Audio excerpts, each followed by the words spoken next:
I want to share another story of one of those greatest generation World War II heroes that is simply amazing. This one is bordering on hard to believe. It's about a man named Matt Urban, and no, this is not an urban legend. It's real, it happened. If there was ever a real-life G.I. Joe or Captain America, trust me, it's Matt Urban. Now, most of us have heard of Audie Murphy, the much celebrated, most decorated man of World War II. Audie would go on to become a Hollywood star, and his story is really well known. But few know that the second most decorated soldier of World War II was Matt Urban, and a strong case could be made that he's actually the most decorated soldier of the war, or at least tied with Audie Murphy. If you have better information, leave it in the comments.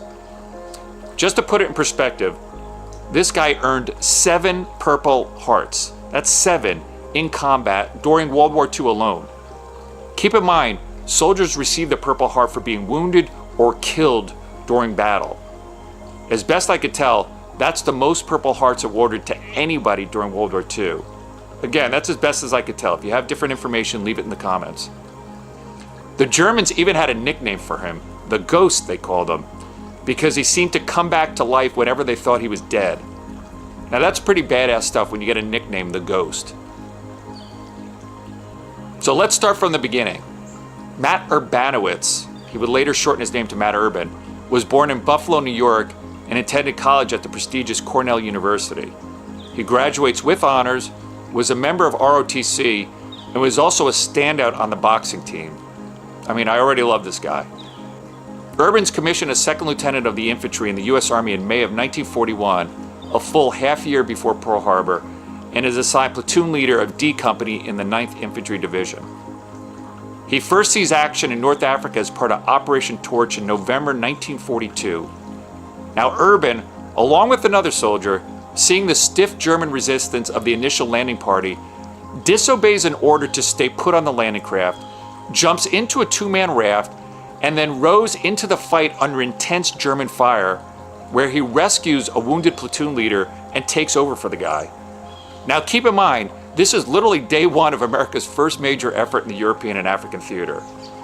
He's wounded in the action, but refuses medical evacuation, and he follows it up, this refusal, by merely taking out an entire German combat patrol at the Battle of Kasserine Pass.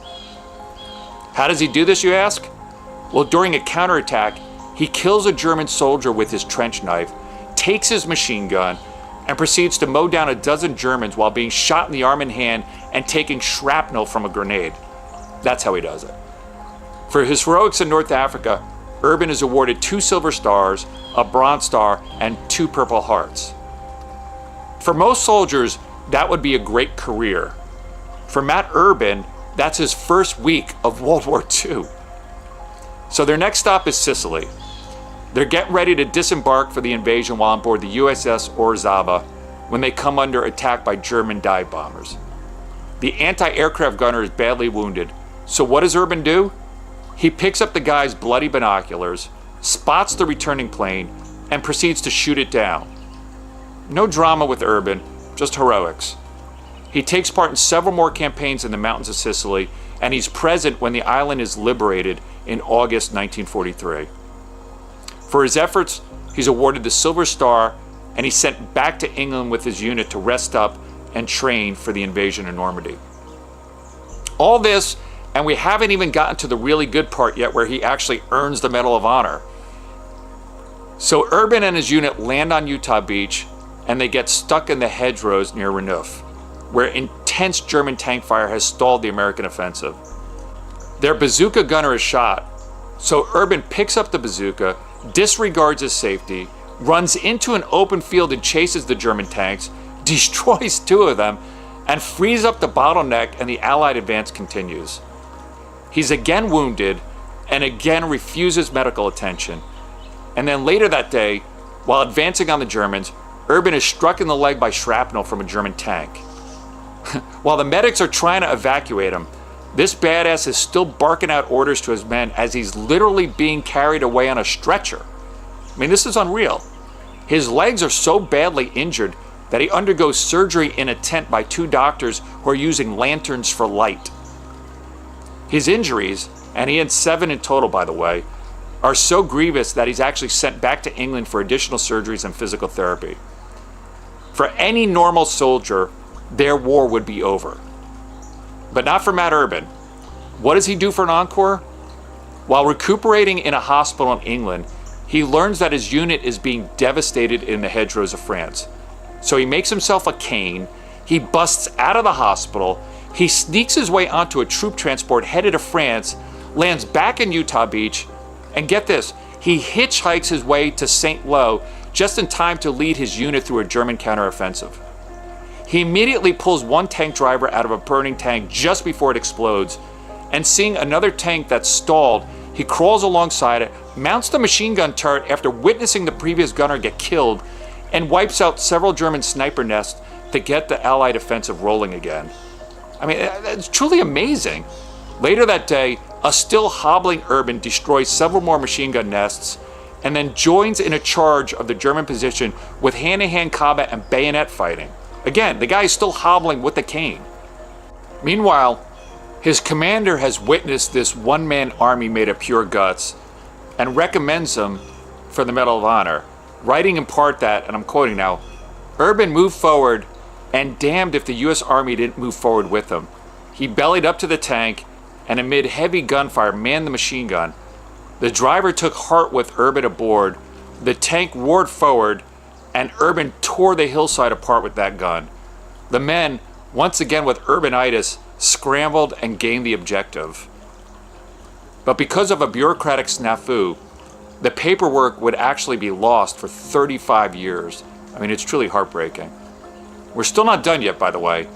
It's in Belgium, while charging a forward enemy gun nest with 2 grenades, Urban is shot through the neck.